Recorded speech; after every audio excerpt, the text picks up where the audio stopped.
उत्तराखंड राज्य ग्रामीण आजीविका मिशन बन रहा है ग्रामीण महिलाओं के जीवन का आधार। प्रदेश में आजीविका मिशन के तहत स्वयं सहायता समूहों की महिलाएं आज आर्थिक रूप से सशक्त हो रही हैं और साथ ही परिवार के लिए कंधे से कंधा मिलाते हुए नए आजीविका के अवसर प्राप्त कर रही हैं। उत्तराखंड सरकार ने कोरोना के इस मुश्किल समय में प्रतिबद्धता दिखाते हुए इन स्वयं सहायता समूहों को आर्थिक मदद प्रदान की है। सरकार ने राज्य ग्रामीण आजीविका मिशन से जुड़े स्वयं सहायता समूहों को कोविड-19 के तहत मदद के लिए लगभग 8,435 लाख स्वीकृत किए हैं, जिसमें 5,575 लाख की राशि अवमुक्त की जा चुकी है। प्रदेश में स्थित 30,365 स्वयं सहायता समूहों को बैंक ऋण ब्याज प्रतिपूर्ति हेतु लगभग 2,480 लाख की सहायता दी जा चुकी है और 159 क्लस्टर स्तरीय संगठनों को कोरोना काल की मुश्किलों से बचाते हुए 795 लाख की अनुदान सहायता भी दी जा चुकी है। इसी कड़ी में 42,989 स्वयं सहायता समूहों को स्वावलंबी बनाने हेतु अब तक लगभग 5,158 की आर्थिक सहायता उत्तराखंड सरकार द्वारा प्रदान की जा चुकी है।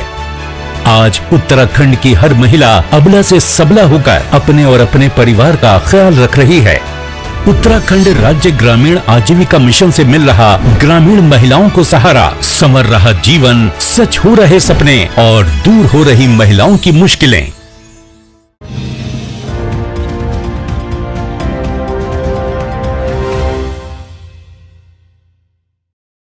नमस्कार, देवभूमि समाचारों में आप सभी का स्वागत है। मैं हूं आपके साथ प्रियंका मलिक। खबरों पर बढ़ने से पहले एक नजर हेडलाइंस पर। वाराणसी में सीएम धामी और उनकी पत्नी गीता धामी ने किए काशी विश्वनाथ धाम के दर्शन। मुख्यमंत्री ने कहा, प्रधानमंत्री के नेतृत्व में हो रहा धार्मिक स्थलों का उत्थान। काशीपुर में सीएम अरविंद केजरीवाल की बड़ी घोषणा, आप सरकार बनने पर हर महीने हर घर की महिला को देंगे उत्तराखंड में 1,000 रुपए। विधायक महेश नेगी यौन शोषण मामले में फिर आया नया मोड़, पीड़िता ने की सीबीआई जांच की मांग। याचिका पर हाईकोर्ट ने नोटिस जारी कर 4 हफ्ते में मांगा जवाब।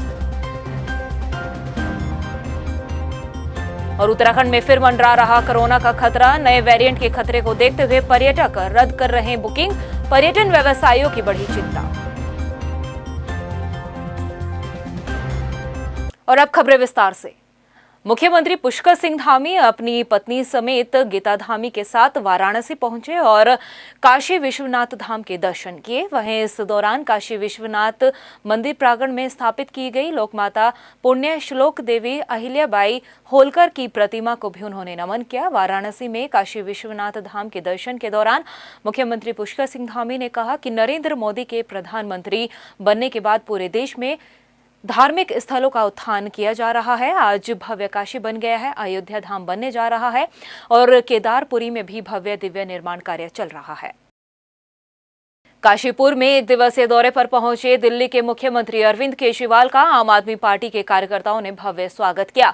सबसे पहले सीएम अरविंद केजरीवाल ने एक होटल में पार्टी कार्यकर्ताओं के साथ बैठक की, जिसमें बताया जा रहा है कि 2022 के विधानसभा चुनाव को लेकर रणनीति बनाई गई है। इसके साथ ही अरविंद केजरीवाल महिला संवाद कार्यक्रम में भी शामिल हुए, जहां पर सैकड़ों महिलाएं मौजूद रही।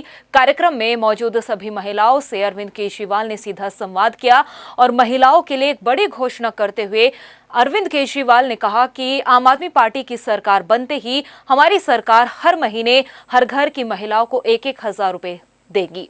इसके साथ ही मुख्यमंत्री अरविंद केजरीवाल का ये दौरा आम आदमी पार्टी के लिए 2022 के विधानसभा चुनाव के लिहाज से बेहद अहम माना जा रहा है। वहीं यौन उत्पीड़न मामले में फंसे बीजेपी विधायक महेश नेगी को भले ही हाईकोर्ट से राहत मिल चुकी हो, लेकिन अब एक बार फिर से पूरे मामले में पीड़िता सुप्रीम कोर्ट जाने की बात कह रही है और पीड़िता ने जांच अधिकारी पर सवाल उठाते हुए सीबीआई जांच की भी मांग की है, जिसके बाद सीबीआई जांच वाली याचिका पर हाईकोर्ट ने सरकार और महेश नेगी को नोटिस जारी किया है और 4 हफ्तों में जवाब दाखिल करने की बात कही है। आपको बता दें कि पूरा मामला 5 सितंबर 2020 से शुरू हुआ। विधायक महेश नेगी को यौन शोषण मामले में जांच अधिकारी ने कोर्ट में फाइनल रिपोर्ट दाखिल करने के साथ ही जांच बंद करने की बात कोर्ट ने विधायक महेश नेगी को क्लीन चिट भी दे दी थी, लेकिन अब सीबीआई जांच वाली याचिका पर हाईकोर्ट ने सरकार और महेश नेगी को एक बार फिर से नोटिस जारी किया है। पीड़िता को मजबूर होकर माननीय न्यायालय के समक्ष एक 156(3) CRPC के अंतर्गत प्रार्थना पत्र देना पड़ा और उस प्रार्थना पत्र पर माननीय न्यायालय द्वारा ही आदेश पारित किए गए और उसके पश्चात ये सर्टिफाइड कॉपी मैं आपको दिखाना चाहूँगा। ये माननीय न्यायालय द्वारा 156(3) के अंतर्गत आदेश हुआ दिनांक 5/9/2020 को। इसमें आदेश किया गया कि महेश नेगी और उनकी पत्नी के विरुद्ध मुकदमा दर्ज किया जाए, जिसके उपरांत थाना नेहरू कॉलोनी देहरादून में महेश नेगी व उनकी पत्नी के विरुद्ध अंतर्गत धारा 376 और 506 IPC के अंतर्गत एक मुकदमा रजिस्टर्ड किया। और अब बात 2022 के बिसात की। 2022 के बिसात में आज हम सहसपुर विधानसभा सीट के सियासी समीकरणों की बात करेंगे। आपको बताएंगे भी और दिखाएंगे कि अब तक के विधानसभा चुनाव में किस पार्टी का इस सीट पर कैसा रिकॉर्ड रहा और किसने किसको मात दी। देखिए खास रिपोर्ट। उत्तराखंड की सहसपुर विधानसभा सीट देहरादून में पड़ती है। ये सीट टिहरी गढ़वाल संसदीय क्षेत्र के अंतर्गत आती है। 2017 के विधानसभा चुनाव में इस सीट से बीजेपी के उम्मीदवार सहदेव सिंह पुंडीर विधायक चुने गए। सहसपुर विधानसभा सीट पर पहली बार 2002 में हुए चुनाव में कांग्रेस प्रत्याशी साधु राम विधायक चुने गए। उन्होंने भारतीय जनता पार्टी के उम्मीदवार प्रदीप कुमार को हराया था। वहीं 2007 में हुए विधानसभा चुनाव की तस्वीर को देखा जाए तो भारतीय जनता पार्टी के उम्मीदवार राजकुमार विधायक चुने गए। उन्होंने कांग्रेस विधायक साधु राम को हराया। अब बारी आती है 2012 के विधानसभा चुनाव की। इस चुनाव में बीजेपी के उम्मीदवार सहदेव पुंडीर दोबारा विधायक चुने गए। उन्होंने कांग्रेस उम्मीदवार आयेंद्र शर्मा को हराया। इस चुनाव में भाजपा के सहदेव सिंह पुंडीर को 26,064 वोट मिले, जबकि कांग्रेस उम्मीदवार आयेंद्र शर्मा को 20,574 वोट मिले। वहीं तीसरे नंबर पर निर्दलीय उम्मीदवार गुलजार अहमद रहे, जिन्हें 9,699 वोट मिले। 2012 में हुए विधानसभा चुनाव में वोट प्रतिशत को देखा जाए तो बीजेपी का वोट शेयर 31.28% रहा, कांग्रेस का वोट शेयर 24.69% और निर्दलीय उम्मीदवार का वोट शेयर 11.64% रहा। साल 2017 के विधानसभा चुनाव में बीजेपी के टिकट पर एक बार फिर सहदेव सिंह पुंडीर विधायक चुने गए। इस बार उन्होंने कांग्रेस पार्टी के किशोर उपाध्याय को हराया।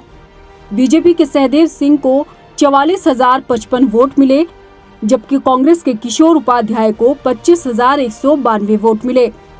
तीसरे नंबर पर निर्दलीय उम्मीदवार आयेंद्र शर्मा रहे, जिन्हें 21,888 वोट मिले।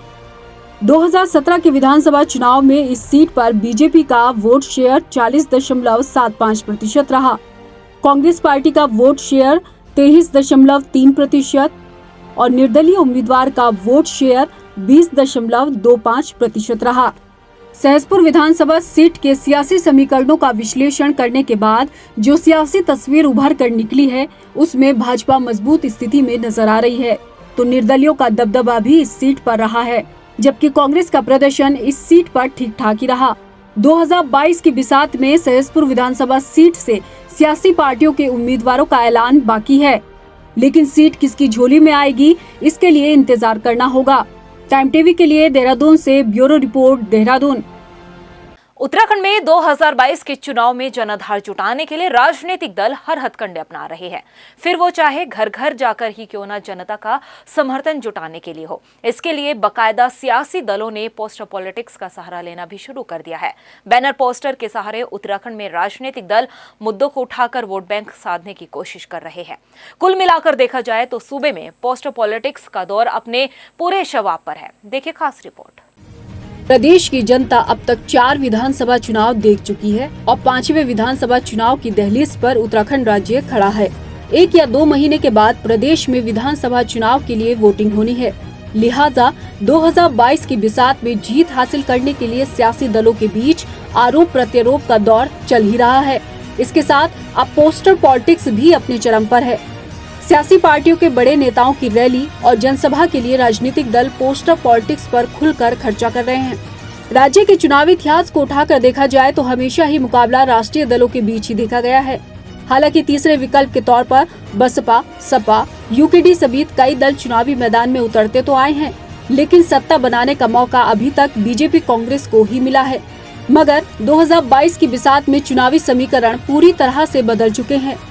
सियासी जमीन की तलाश में पहली बार आम आदमी पार्टी सभी विधानसभा सीटों पर चुनाव लड़ बीजेपी कांग्रेस को चुनौती दे चुकी है। अब सियासी दलों के सामने चुनावी लड़ाई को जीतना किसी जंग से कम नहीं रहा। इस जंग में राजनीतिक दलों को पोस्टर पॉलिटिक्स का खूब साथ मिल रहा है।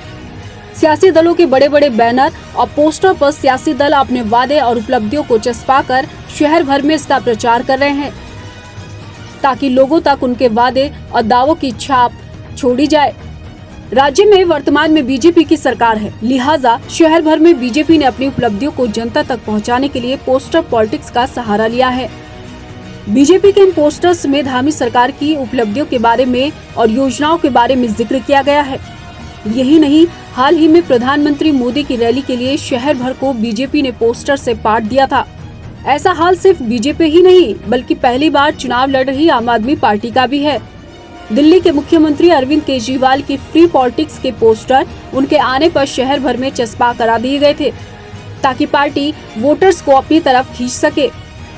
हाल कांग्रेस की भी जुदा नहीं है, बस फर्क सिर्फ इतना है कि बड़े बड़े बैनर पोस्टर ही ना सही, लेकिन संकल्प पत्र पर सरकार की नाकामियों का बखान कर हर गांव अभियान के तहत जनता के बीच जाने की कोशिशें खूब हो रही हैं। ऐसे में सवाल ये है कि सियासी दलों के फेंके गए इस पैतरे के फेर में जनता फंसेगी या राजनीतिक दलों को ये सियासी सौदा महंगा पड़ेगा, ये देखना बाकी है। टाइम टीवी के लिए देहरादून से ब्यूरो रिपोर्ट। 2022 की बिसात में चक्राता विधानसभा सीट की अगर बात करें तो अब तक के विधानसभा चुनाव में इस सीट पर कांग्रेस अपना कब्जा जमाती आई है, या यूं कहिए कि चक्राता कांग्रेस के सियासी गढ़ के नाम से जाना जाता है।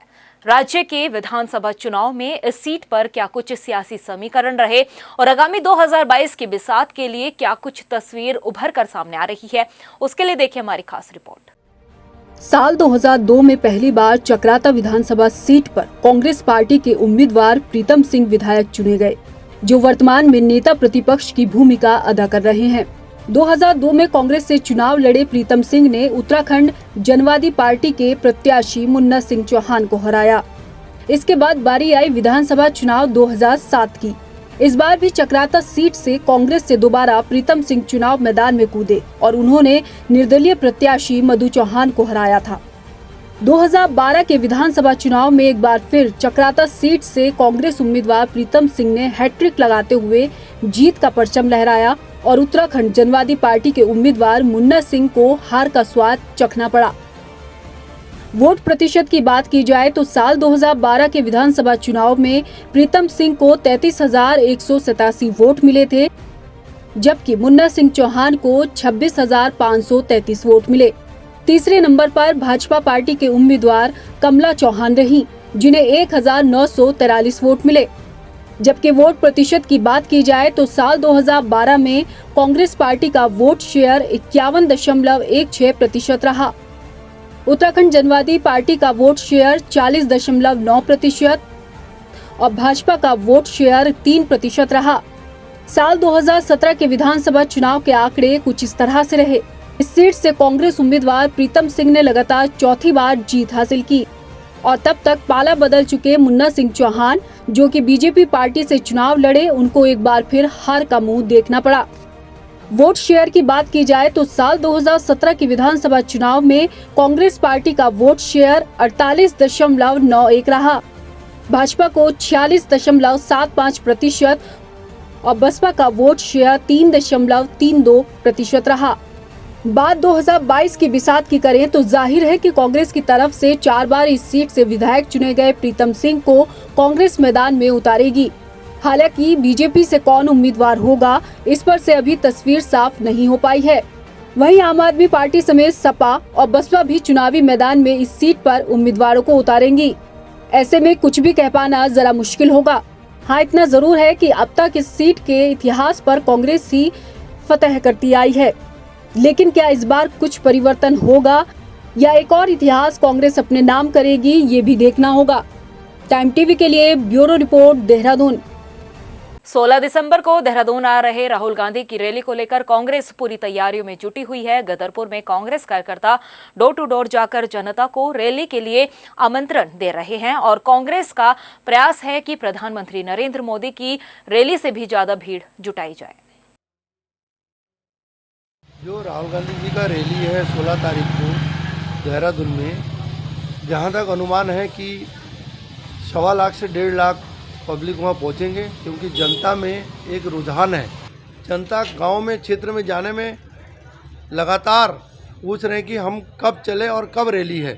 तो इसमें ऐसा लगता है कि जनता कांग्रेस के मत के लिए तैयार बैठे हैं और भारी संख्या में देहरादून पहुँचेंगे। 2022 के विधानसभा चुनाव को लेकर सभी राजनीतिक दल तैयारियों में जुटे हुए हैं। कांग्रेस लगातार अपनी जीत का दावा कर रही है।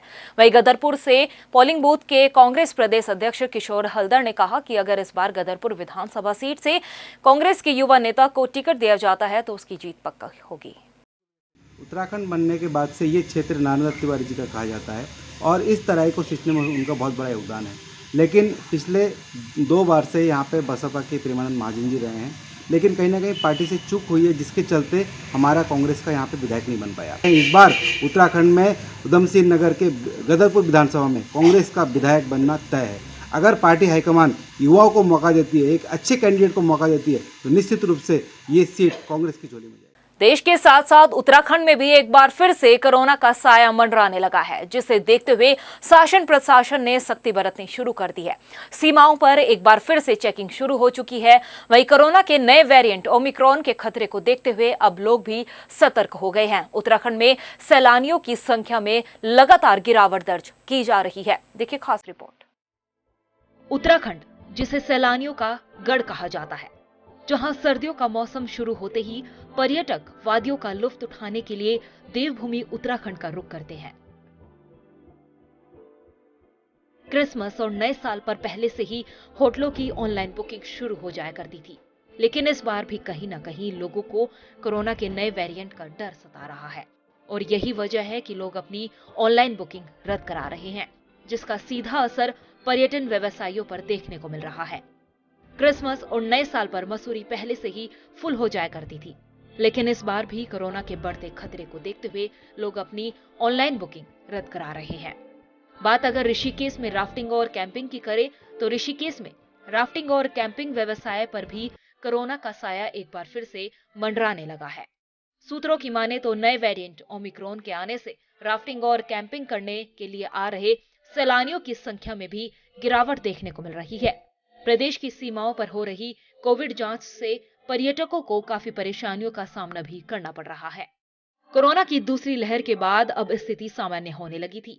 आम जनता से लेकर व्यवसाय धीरे धीरे उभरने लगे थे, लेकिन जैसे ही व्यवस्थाएं पटरी पर दौड़नी शुरू हुई थी, वैसे ही देश में कोरोना के नए वेरिएंट ने दस्तक दे दी है, जिसके चलते शासन प्रशासन अब अलर्ट मोड पर है। बॉर्डर हो या फिर पर्यटक स्थल, हर जगह पर सख्ती बढ़ा दी गई है। हालांकि उत्तराखंड में कोरोना के नए वेरिएंट ओमिक्रॉन का अभी तक कोई केस सामने नहीं आया है, लेकिन कोरोना के बढ़ते खतरे को देखते हुए लोग अपनी और अपनों की सुरक्षा पर ध्यान देने लगे हैं। Time TV bureau report. Oli में होने वाले विंटर गेम्स की तारीख घोषित हो चुकी है। गेम्स 7 से 9 फरवरी तक चमोली जिले के ओली में आयोजित होंगे। स्कीइंग और स्नोबोर्ड के चमोली जिला सचिव ने बताया कि गेम्स को लेकर तैयारियां शुरू कर दी गई है। गेम्स में हिस्सा लेने वाले राज्य के पदाधिकारियों को भी इसकी सूचना दे दी गई है। विंटर गेम्स में जूनियर और सीनियर एल्पाइन प्रतियोगिता आयोजित होगी। वर्तमान में ओली में कुछ जगहों पर ही बर्फ जमी हुई है, लेकिन ओली स्लोप में भी बर्फ कम है। इसके साथ ही बताया जा रहा है कि जनवरी में अच्छी बर्फबारी होने की आशंका जताई जा रही है। यहाँ पे हरिद्वार जनपद में और रुड़की क्षेत्र में लगातार शिकायतें प्राप्त हो रही थी कि बच्चों में जो है नशीले जो दवाइयाँ हैं, नार्कोटिक दवाइयाँ हैं, उनको नशे के लिए प्रयोग करने के लिए लोग दुरुपयोग किया जा रहा है और बच्चों को बर्बाद किया जा रहा है। तो उसी में हमने जो है उच्च अधिकारियों को जो है इस बात से अवगत कराया और तत्पश्चात जो है आदरणीय आयुक्त महोदय FDA उत्तराखंड के द्वारा हमें जो है अनुमति प्राप्त हुई। अभी 3 लोग मौके पे हमको मिले थे, जिनमें से 2 फरार हो गए हैं। एक अभी हमारे हिरासत में है अभी जो फरार हुए हैं उनकी भी हम अभी खोजबीन कर रहे हैं। वहीं रुड़की के मंगलौर में ड्रग्स विभाग की टीम ने एक दुकान पर छापेमारी कर लाखों रुपए की प्रतिबंधित दवाइयां बरामद की है। इसके साथ ही एक युवक को गिरफ्तार भी किया गया है। वहीं मौके से 2 लोग भागने में कामयाब रहे। ड्रग्स विभाग की कार्रवाई के दौरान मंगलौर में दवाई कारोबारियों में हड़कंप मचा रहा। मंगला इमरती की तरफ से लक्सा की तरफ जा रहे थे, तो एक ट्रक ने इनको हिट किया, तो ये सोनैली पुल से नीचे गिर गए थे, जिसमें 2 की ऑन स्पॉट डेथ हो गई थी, जिसमें एक बॉडी नीचे दब गई थी, तो उनको बाहर निकाल दिया गया है और दोनों को मोर्चरी भिजवा दिया गया है और ट्रक ड्राइवर को पकड़ लिया गया। वहीं लक्सर रुड़की मार्ग पर एक ट्रक ने ओवरटेक करते समय ईंट से भरे ट्रैक्टर को टक्कर मार दी। इस हादसे में 2 लोगों की मौके पर ही दर्दनाक मौत हो गई, जबकि 2 लोग गंभीर रूप से घायल हैं, जिन्हें अस्पताल में भर्ती कराया गया है। दिनेशपुर में सरकारी अस्पताल में एक महिला की डिलीवरी के दौरान उसके नवजात बच्चे की मौत हो गई। इस दौरान परिजनों सहित ग्रामीणों ने अस्पताल में जमकर हंगामा काटा और डॉक्टरों पर लापरवाही का आरोप लगाया। घटना की सूचना मिलते ही मौके पर पहुंची पुलिस ने सभी लोगों को समझाया और मामले को शांत कराया और जांच के भी आदेश दे दिए गए हैं। हमारे दामाद ने उनके पैर पकड़ा कि अगर आपसे नहीं होता है तो आप हमें बताइए, हम प्राइवेट में ले जाएंगे। उन्होंने क्या बोला, अभी तो 1.5 घंटा चाहिए। लेडीज ने बोला 1.5 घंटा चाहिए ये तामझाम इकट्ठे करने के लिए, हम तो आधे घंटे में ही डिलीवरी करवा देंगे। जब तुम आधे घंटे में सही से डिलीवरी करवाए तो बच्चा कैसे चला गया? जो बच्चा माँ के पेट से सही सलामत निकल गया वो बच्चा दोबारा कैसे खत्म हो सकता है, ये बताइए आप हमको। इन्होंने तो हमारे साथ धोखा किया है ना, कोई सुविधा नहीं है। हम ये चाहते जो हमने खोया है दूसरा कोई माँ अपने औलाद को ना खोए। हमें ये सूचना मिली है कि एक नवजात शिशु मतलब मृत पाया गया है, जिसके परिजनों द्वारा यहाँ पर हंगामा काटा जा रहा था हॉस्पिटल में। तो इस सूचना पर हम आ गए, इधर हॉस्पिटल में आए हैं, जाँच चल रही है। प्रदेश की खबरों में इतना ही, फिर हाजिर होंगे कुछ खास खबरों के साथ। मुझे दे इजाजत, नमस्कार। वाराणसी में सीएम धामी और उनकी पत्नी गीता धामी ने किए काशी विश्वनाथ धाम के दर्शन। मुख्यमंत्री ने कहा, प्रधानमंत्री के नेतृत्व में हो रहा धार्मिक स्थलों का उत्थान। काशीपुर में सीएम अरविंद केजरीवाल की बड़ी घोषणा, आप सरकार बनने पर हर महीने हर घर की महिला को देंगे उत्तराखंड में 1,000 रुपए। विधायक महेश नेगी यौन शोषण मामले में फिर आया नया मोड़, पीड़िता ने की सीबीआई जांच की मांग। याचिका पर हाईकोर्ट ने नोटिस जारी कर 4 हफ्ते में मांगा जवाब। और उत्तराखंड में फिर मंडरा रहा कोरोना का खतरा, नए वेरिएंट के खतरे को देखते हुए पर्यटक रद्द कर रहे बुकिंग, पर्यटन व्यवसायियों की बढ़ी चिंता।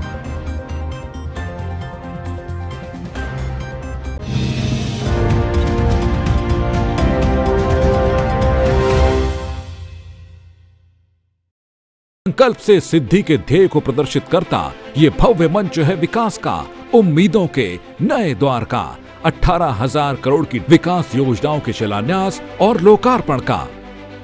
माननीय प्रधानमंत्री श्री नरेंद्र मोदी जी के नेतृत्व में ऐतिहासिक लम्हे का साक्षी बना उत्तराखंड। हमारे लिए उत्तराखंड तप और तपस्या का मार्ग है। विकास का ये डबल इंजन उत्तराखंड का तेज विकास करता रहेगा। दिल्ली देहरादून इकोनॉमिक कॉरिडोर न सिर्फ लोगों का सफर बेहद आसान और सुरक्षित करेगा, बल्कि इस महायोजना के साकार होने से उत्तराखंड की आर्थिक गतिविधियों को भी प्रोत्साहन मिलेगा।